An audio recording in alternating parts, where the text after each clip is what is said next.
আজ রান্না করেছি চমৎকার স্বাদে সজনে ডাঁটার চচ্চড়ি, সাথে পাবদা মাছের ঝাল। কিভাবে রান্না করেছি একটু পরে দেখাবো। নমস্কার, আমি স্বপ্না। দেশ এবং দেশের বাইরে যে যেখান থেকে ভিডিওটি দেখছেন, আপনাদের সবাইকে অনেক অনেক শুভেচ্ছা। স্বপ্নাস ব্লগে সবার আমন্ত্রণ। রান্নার জন্য সব কিছু মোটামুটি রেডি করে নিয়েছি। পাবদা মাছগুলো পরিষ্কার করে ধুয়ে জল ঝরিয়ে নিয়েছি। মাছ রান্নার জন্য পেঁয়াজ, রসুন, টমেটো একসাথে ব্লেন্ড করে নেব। খুব গরম পড়ছে, তাই পাটায় বাটতে ইচ্ছা করছে না। প্রতিদিনের মতো নতুন একটি পর্ব সাজানোর প্রয়াস করছি। আমাদের ঘরোয়া রান্নাবান্না, খাওয়া দাওয়া, এসব বাস্তব চিত্রগুলি নিয়ে আশা করছি আপনাদের সবার ভালো লাগবে। তাই অনুরোধ রইল, পর্বটি প্রথম থেকে শেষ পর্যন্ত দেখুন। আপনি যদি এই প্রথম আমাদের ভিডিওটি দেখে থাকেন, সম্পূর্ণ পর্বটি দেখার পর যদি একটু ভালো লাগে, আমার অনুরোধ রইল চ্যানেলটি সাবস্ক্রাইব করে আপনার মূল্যবান মন্তব্যটি লিখে জানাবেন। ফেসবুক থেকে ভিডিওটি দেখে থাকলে পেজটি ফলো, লাইক, শেয়ার করে আপনার মূল্যবান মন্তব্যটি লিখে জানাবেন। যে কোনো গঠনমূলক মন্তব্য করতে পারেন, কোনো সমস্যা নেই। আমি আপনাদের সকল মন্তব্যের উত্তর দেব। প্রথমে পাবদা মাছগুলো ভেজে নেব। একটু বেশি করেই তেল দিয়েছি, একবারেই দিয়ে দিলাম। পাবদা মাছে লবণ, হলুদ আর সামান্য সরিষার তেল দিয়েছি। সব মিলিয়ে ভালো করে মাখিয়ে নেব। এরপরে তেল গরম হলে একটা একটা করে মাছ বিছিয়ে দেব। একসাথে সব মাছগুলো দিয়ে দেব।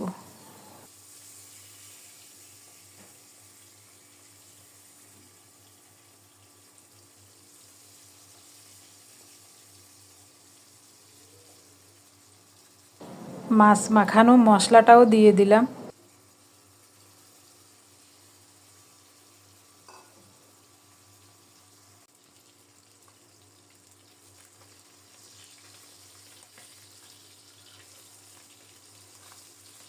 কড়াইয়ের তলাটা একটু ছড়ানো আছে, তাই সবগুলো মাছ একসাথে দিয়েছি।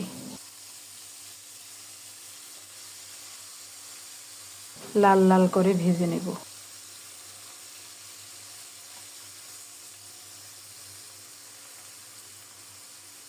আমার প্রিয় ভাই বোন, বন্ধু স্বজন, আপনারা যারা প্রতিনিয়ত ভালোবেসে আমাদের ভিডিওগুলি দেখে যাচ্ছেন এবং ভিডিও দেখে সুন্দর ও গঠনমূলক কমেন্টস করে আমাকে কাজ করার শক্তি এবং সাহস জুগিয়ে যাচ্ছেন, আমি আপনাদের সবাইকে জানাই অজস্র অজস্র ধন্যবাদ, অভিনন্দন এবং কৃতজ্ঞতা।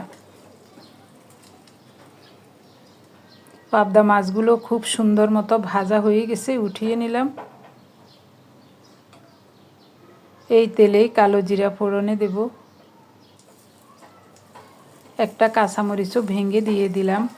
এতে করে ফোড়ন থেকে খুব সুন্দর একটা ঘ্রাণ বের হবে।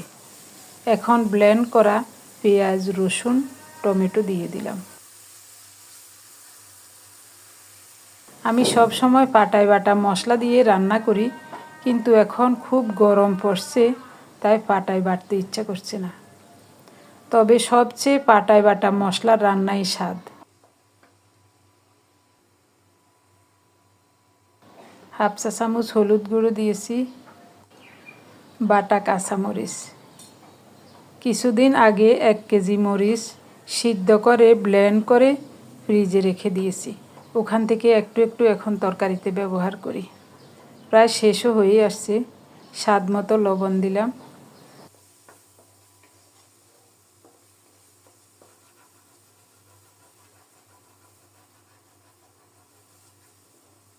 কিছুক্ষণ নেড়ে চেড়ে কষিয়ে নিয়ে এখন মশলাটাকে আরও ভালো করে কষানোর জন্য একটু জল দিতে হবে। ব্লেন্ডারের জগটা ধুয়ে একটু জল দিলাম। এবার ভালো করে ঢেকে ঢেকে খুব সুন্দর মতো মশলাটাকে কষিয়ে নেব। এবং খুব সুন্দর মতো মশলা কষানো হয়েও গেছে।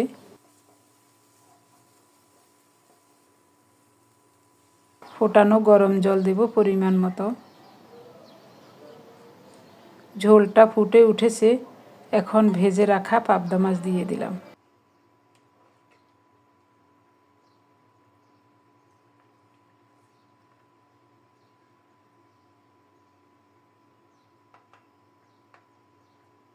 আলতো হাতে নেড়ে চেড়ে সব মিশিয়ে দিচ্ছি।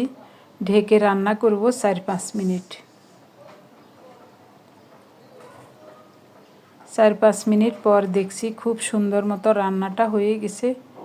এখন নামাবো। ঝোলটা এরকমই থাক। যখন গ্যাসের চুলায় রান্না করি তখন রান্নাঘরের জানালা খোলা যায় না, খুব গরম লাগে। শুধু কুলিং ফ্যান ছেড়ে দেই, তখনও তেমন ঠান্ডা লাগে না। জানালাটা খুলে দিলে বেশি ভালো লাগে। এখন তো ইন্ডাকশান ওভেনে রান্না করছি, তাই জানালাটা খুলে দিয়েছি। সজনে ডাঁটা চচ্চড়ির জন্য সজনে ডাঁটা নিলাম, একটা আলু আর একটা গাজর এরকম ডাঁটার মতো করে কেটে নিয়েছি। ডাঁটা চচ্চড়ির জন্যও একটু মশলা পিষতে হবে, তাই এটাও ব্লেন্ডারে পিষে নেব। 3 চা চামচ পরিমাণ সাদা সরিষা কিছুক্ষণ আগে ভিজিয়ে রেখেছিলাম, যাতে মিহি একটা পেস্ট হয়। জলটা ফেলে দিয়েছি, এখন জল দেব না। অল্প একটু চীনাবাদামও ভিজিয়ে রেখেছিলাম, ধুয়ে জলটা ছেঁকে দিয়ে দিলাম। কয়েকটা কাঁচামরিচ দেব, একটু লবণ দেব। এখন দেব কোরানো নারিকেল। বেশি নয়, অল্প করেই কোরানো নারিকেল দিচ্ছি। জল ছাড়া আগে একটু ঘুরিয়ে নেব, তারপরে আবার একটু জল দিয়ে পেস্ট করে নেব। জল ছাড়া ঘুরিয়ে নিয়েছিলাম, তেমন বেশি লাভ হয় নাই। অল্প করে একটু জল দিয়েছি। এবার মনে হয় সুন্দর একটা পেস্ট হবে। হ্যাঁ, খুব সুন্দর একটা পেস্ট হয়েছে, একেবারে মিহি।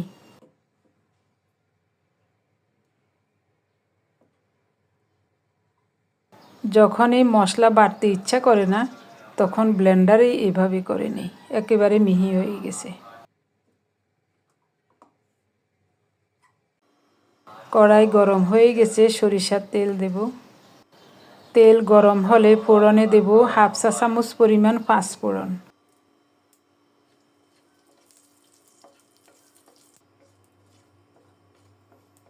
ফোড়নটা খুব সুন্দর মতো ভাজা হলে এখন দেব আলু আর গাজর।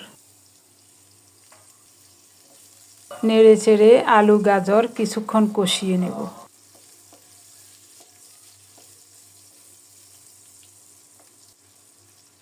অল্প কিছুক্ষণ ঢেকে কষিয়ে নেব।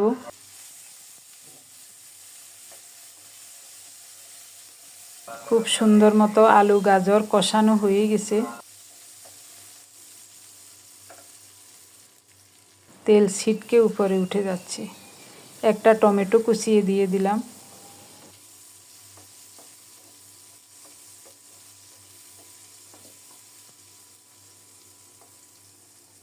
এবার সজনে ডাঁটা দেব।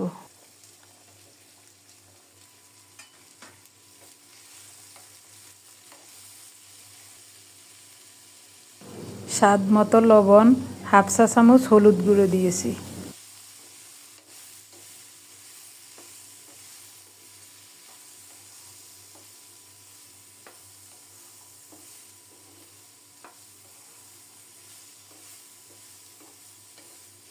সব মিলিয়ে কিছুক্ষণ ঢেকে ঢেকে নেড়ে চেড়ে কষিয়ে নেব।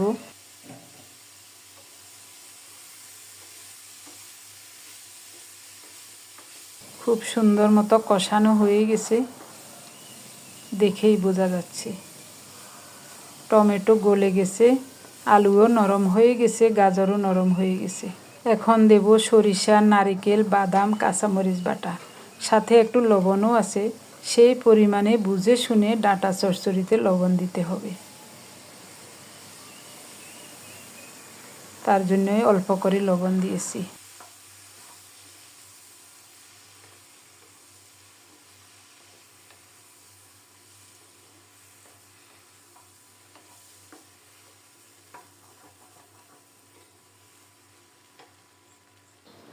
জারটা ধুয়ে একটু জল দেব, অনেকটাই লেগে আছে।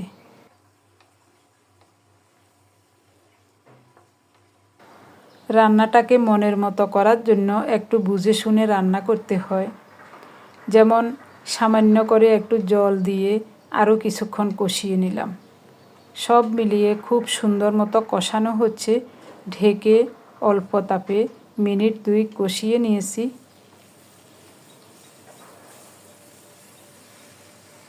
কত সুন্দরভাবে কষানো হয়ে গেছে দেখুন।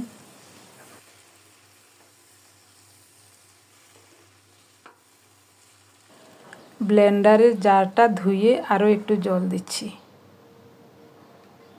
সব মিলিয়ে পরিমাণ মতো ঝোল দিয়ে দিলাম। একটু মাখো মাখো রান্না করব, বেশি শুকনো করব না, কারণ একটু মাখো মাখো ঝোল দিয়েই ভাত খেতে বেশি ভালো লাগবে।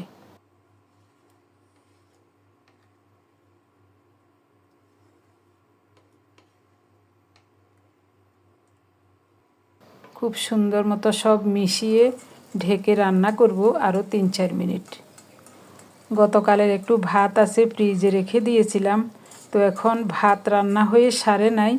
পার্থর জন্য ওই ভাতগুলো একটু ভেজে দেব, তাই 2টা কাঁচামরিচ আর বড় সাইজের একটা পেঁয়াজ কুচিয়ে সরিষার তেলে লাল লাল করে ভেজে নিয়েছি। এরপরে ভাতগুলো দিয়ে দিলাম, অল্প করে একটু লবণ দিয়েছি। সব মিলিয়ে সব কিছু মিশিয়ে অল্প তাপে ঢেকে ভাতগুলোকে খুব সুন্দর মতো ভেজে নেব। ভাতগুলো এমনভাবে ভাজতে হবে যেন শক্ত না হয়, নরম থাকে কিন্তু একেবারে গরম ভাতের মতো হয়ে যায়।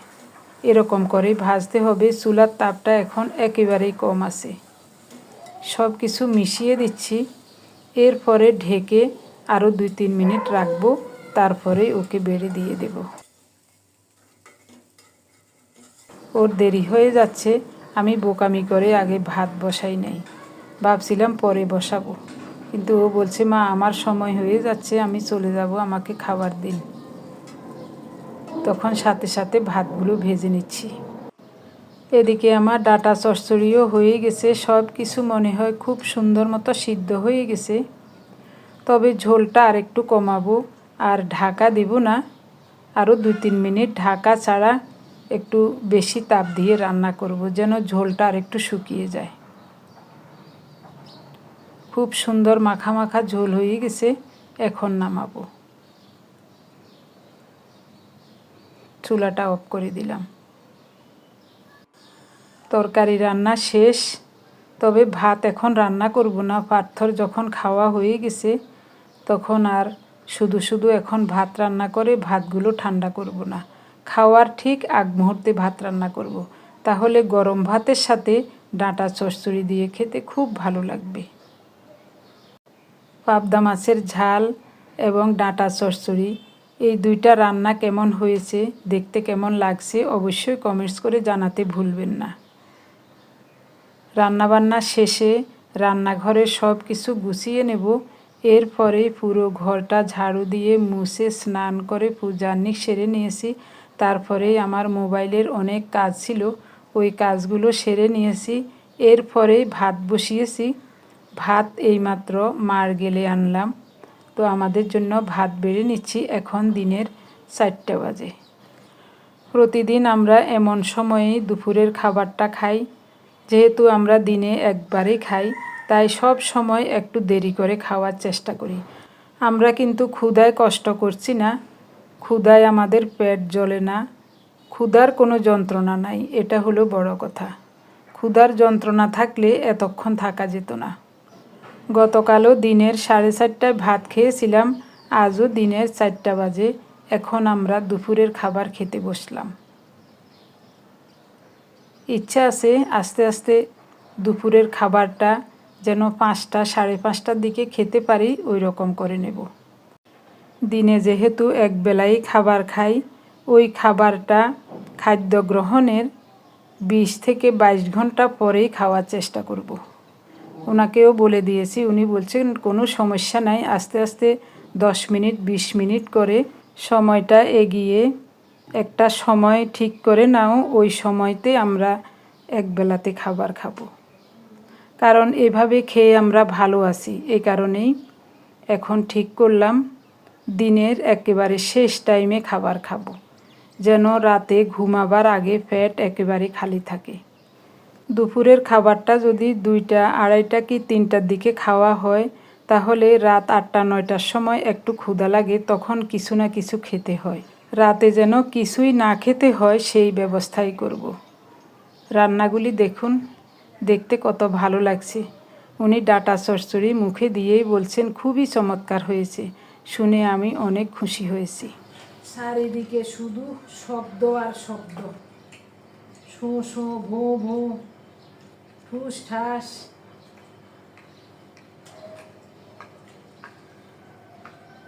আস্তে আস্তে খাও, ডাঁটা সবাই খেতে তো সময় লাগবে, আস্তে আস্তে খাও। স্বাদ হয়েছে গে?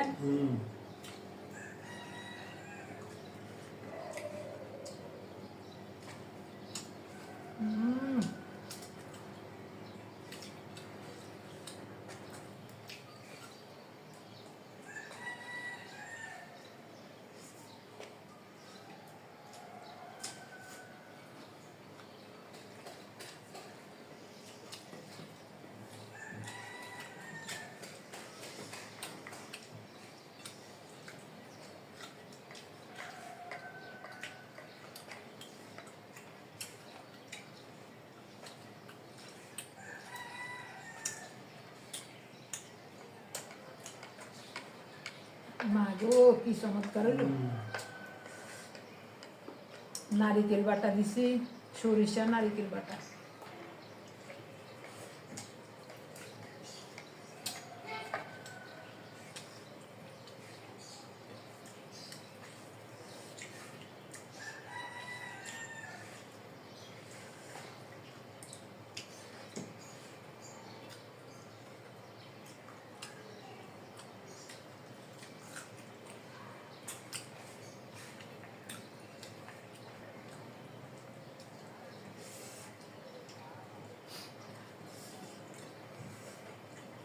ফ্যান ছাড়া থাকা যেত না, ফ্যান দিই।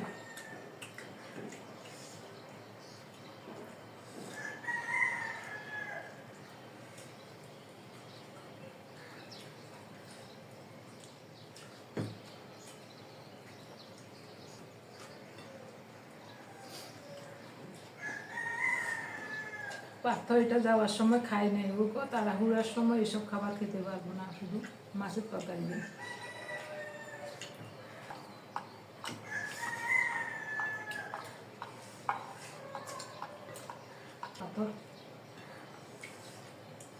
ঝোলটাই তো দারুণ লাগে গো, ঝোল দিয়ে গরম গরম ভাত মেখে খেতে ওহ দুর্দান্ত।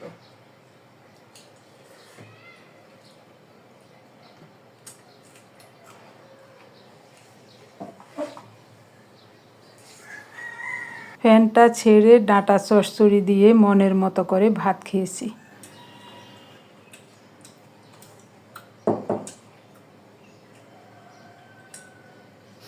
বসে বসে এক বাটি ডাঁটা চচ্চড়ি শেষ, আর একটু আছে।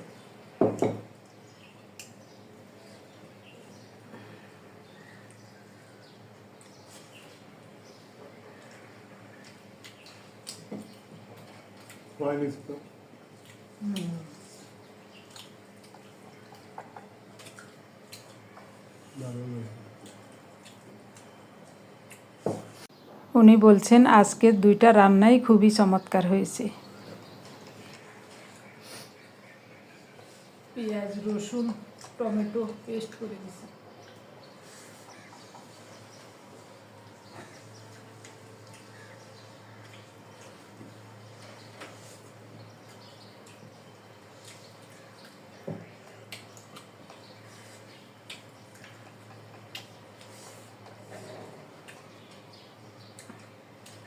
কি চমৎকার গো।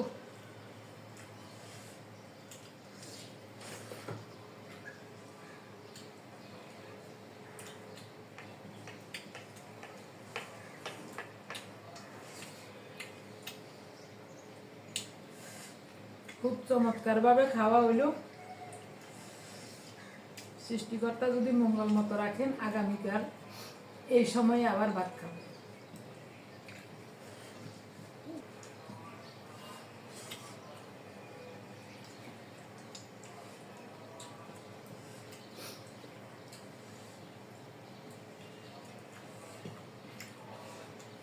গতকাল এই সময় খাইছি, আর আজকে এই সময় দিনের 4:30 বাজে। আমার প্রিয় ভাই বোন বন্ধু স্বজন, খাওয়া দাওয়া খুবই চমৎকার হয়েছে। এখন থালা বাসন ধোয়ার পালা। প্রথমে এঁটো বাসনগুলো সিঙ্কে এনে রেখেছি। এরপর টেবিল মোছার এই কাপড়টা ধুয়ে ওটা দিয়ে টেবিলটা খুব সুন্দর মতো মুছে এনেছি। এখন থালা বাসনগুলো ভিমবার দিয়ে মেজে পরিষ্কার করে ধুয়ে রাখবো। এরপরে আর কোনো কাজ করব না, শুধু শুয়ে বসে থাকবো আর গতকালের ভিডিও দেখে আপনারা কে কী কমেন্টস করছেন আপনাদের কমেন্টসগুলি দেখব, গঠনমূলক রিপ্লাই দেওয়ার চেষ্টা করব। এরপর সন্ধ্যার পূজার্নিক সেরে আজকের সারাদিনের ভিডিওটা এডিট করব। সময় পেলে ভয়েস দেব, না হয় আগামীকাল সকালবেলায় ভয়েস দেব। এসব করতে করতে রাত 11টা 12টা বেজে যায় আর ভিডিও কাজ করারও ধৈর্য থাকে না। তখন বসে বসে টিভিতে বিভিন্ন মানুষের ভিডিও দেখি, খবর দেখি, ছবি দেখি, এইসব করি। কারণ পার্থ বাসায় আসতে আসতে অনেক রাত হয়ে যায়, 11টা 12টা বেজে যায় প্রতিদিন। রাস্তায় অনেক জ্যাম থাকে, 30 মিনিটের রাস্তায় কোনো সময় 3 ঘন্টাও লেগে যায়। এই কারণে ছেলেটা না আসা পর্যন্ত আমার ঘুম আসে না। এখন বলছি প্রিয় ভাই বোন বন্ধু স্বজন আপনাদের নামগুলো। গত 24 ঘন্টায় আপনারা যারা আমাদের অনেকগুলো ভিডিও দেখে কমেন্টস করেছিলেন, আমি আপনাদের সবার নাম খাতায় লিখে নিয়েছি। আপনারা সবাই এক একজন 2 থেকে 8টা ভিডিও দেখেও কমেন্টস করেছিলেন, তাই আপনাদের সবাইকে জানাই অজস্র অজস্র ধন্যবাদ, অভিনন্দন এবং কৃতজ্ঞতা। প্রথমে যার নাম লিখেছি তিনি হলেন আসমা বেগম কানাডা থেকে, এরপর তাহমিনা আক্তার, কস্তুরী মজুমদার, রানু বেগম ইতালি থেকে, সোনিয়া দেবী, আলপনা শীল, মলি দাস ঢাকা থেকে, পিয়াল মুখার্জি কলকাতা থেকে, রাজলক্ষ্মী দাস ইন্ডিয়া থেকে, Nivedita Saha, melody of Bharati Bharati India থেকে, বনানী ব্যানার্জি মুর্শিদাবাদ থেকে, শাকিরা আহমেদ, বেবি দাশগুপ্ত, রুহামা জামিল ঢাকা থেকে, রত্না দাস, তৃপ্তি ভৌমিক, বিভা সেন গুয়াহাটি আসাম থেকে, কল্যাণী কর্মকার উড়িষ্যা থেকে, home with Maa and Mimi Momtaz blog Maijdi থেকে, সোনালী পাল বার্সেলোনা স্পেন থেকে, মালবিকা চক্রবর্তী, দীপালি বারোই। আপনাদের সবাইকে জানাই অজস্র অজস্র ধন্যবাদ, অভিনন্দন এবং কৃতজ্ঞতা। আপনারা সবাই খুব সুন্দর এবং গঠনমূলক কমেন্টস করে আমাকে ধন্য করেছেন। এভাবে সবাই আমাদের সাথে থেকে স্বপ্নাজ ব্লগ চ্যানেলটি এগিয়ে নিয়ে যাবেন আশা করছি। সবাই ভালো থাকুন, সুস্থ থাকুন, দেখা হবে আগামী পর্বে। ধন্যবাদ সবাইকে।